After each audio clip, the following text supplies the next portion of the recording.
Hello future miners, welcome back to our YouTube channel mining mystery.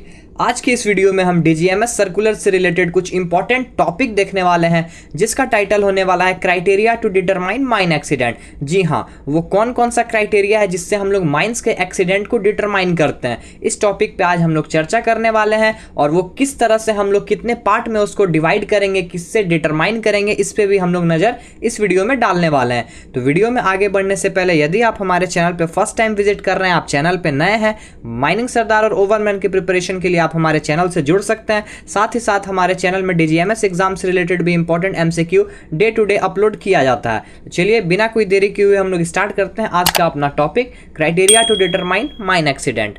DGMS circular 2014 के according mine accident को total तीन हिस्सों में classify किया गया है। पहला हिस्सा है माइनिंग स्टैटिस्टिकल एक्सीडेंट, दूसरा है माइनिंग नॉन स्टैटिस्टिकल एक्सीडेंट और तीसरा है नॉन माइनिंग एक्सीडेंट। तो वो कौन कौन सा क्राइटेरिया है जिसके बेसिस पे हम लोग जज करेंगे कि कौन सा एक्सीडेंट किस कैटेगरी में फॉल करता है। तो वो क्राइटेरिया सबसे पहला ये है कि प्लेस ऑफ एक्सीडेंट, एक्सीडेंट हुआ कहाँ है, माइंस बाउंड्री के अंदर हुआ है या फिर माइंस बाउंड्री के बाहर हुआ है। दूसरा क्राइटेरिया है पर्सन इन्वॉल्व्ड इन एक्सीडेंट, जो एक्सीडेंट हुआ है उसमें जो पर्सन इन्वॉल्व थे वो माइन एम्प्लॉयड थे या फिर एम्प्लॉयड नहीं थे, यानी आउटसाइडर थे। और तीसरा क्राइटेरिया है कॉज ऑफ एक्सीडेंट, एक्सीडेंट का कॉज क्या है, माइनिंग एक्टिविटीज के कारण एक्सीडेंट हुआ है या फिर अदर एक्टिविटी के कारण ये एक्सीडेंट हुआ है। ठीक है, तो एक एक करके हम लोग सारा टॉपिक के बारे में डिस्कस करते हैं, mining statistical, mining non statistical और नॉन माइनिंग एक्सीडेंट।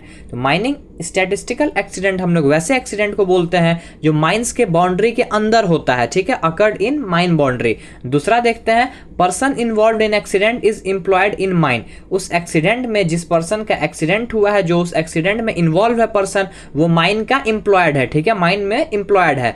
तीसरा क्राइटेरिया एक्सीडेंट जो हुआ है वो माइनिंग ऑपरेशन के कारण हुआ है। ये तीनों अगर फुलफिल होता है तो वो माइनिंग स्टैटिस्टिकल एक्सीडेंट के अंदर आएगा। और चौथा पॉइंट है या तो उस पर्सन के लापरवाही से या फिर किसी के सोचे समझे रणनीति के कारण उस पर्सन का एक्सीडेंट हुआ है। तो ये चारों पॉइंट आप नोट कर लीजिए। ये चारों पॉइंट अगर किसी रेक्टिफाई क्लासिफाई करता है कोई पॉइंट पे तो वो हो जाएगा माइनिंग स्टैटिस्टिकल एक्सीडेंट। अब हम बढ़ते हैं माइनिंग नॉन स्टैटिस्टिकल एक्सीडेंट पे। तो माइनिंग नॉन स्टैटिस्टिकल एक्सीडेंट को मैंने दो पार्ट में बांटा है, पार्ट ए और पार्ट बी। पहले हम लोग देखते हैं पार्ट ए। पार्ट ए में क्या है कि जो एक्सीडेंट होगा वो माइन बाउंड्री के अंदर होगा।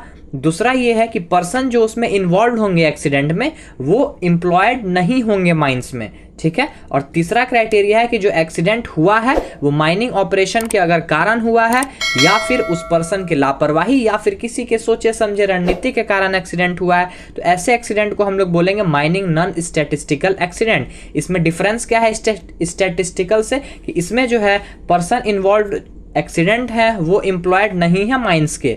अब हम इसका पार्ट बी देखते हैं, माइनिंग नॉन स्टैटिस्टिकल एक्सीडेंट का पार्ट बी। पार्ट बी में क्या क्या क्राइटेरिया है, accident happen related to mining operation. सबसे पहला कि जो एक्सीडेंट हुआ है वो माइनिंग ऑपरेशन से रिलेटेड हुआ है, माइनिंग ऑपरेशन के कारण हुआ है।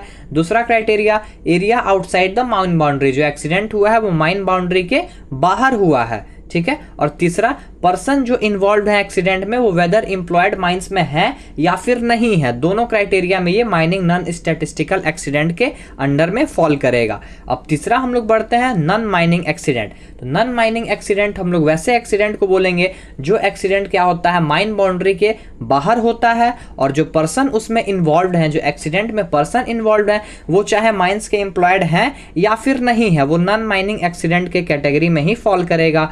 और जो occur due to non mining activity है, मतलब बिना माइनिंग एक्टिविटी के कॉज के, मतलब जिसके कारण एक्सीडेंट हुआ है वो माइनिंग एक्टिविटी नहीं है। और इसमें जितने भी नेचुरल कॉज से डेथ होते हैं वो भी नॉन माइनिंग एक्सीडेंट में ही इंक्लूड होते हैं। जैसे कोई पर्सन का हार्ट अटैक आना काम के दौरान विद इन माइन बाउंड्री के अंदर भी अगर नेचुरल कॉज से डेथ हो रहा है हार्ट अटैक से या फिर किसी और बीमारी से ग्रस्त कोई पर्सन का मृत्यु हो रहा है तो वो भी नॉन माइनिंग एक्सीडेंट के अंडर में ही आएगा। तो आशा करता हूं आपको mining statistical, statistical, mining non statistical और नॉन माइनिंग एक्सीडेंट बहुत ही अच्छे तरीके से क्लियर हो गया होगा एज पर डीजीएमएस सर्कुलर 2014।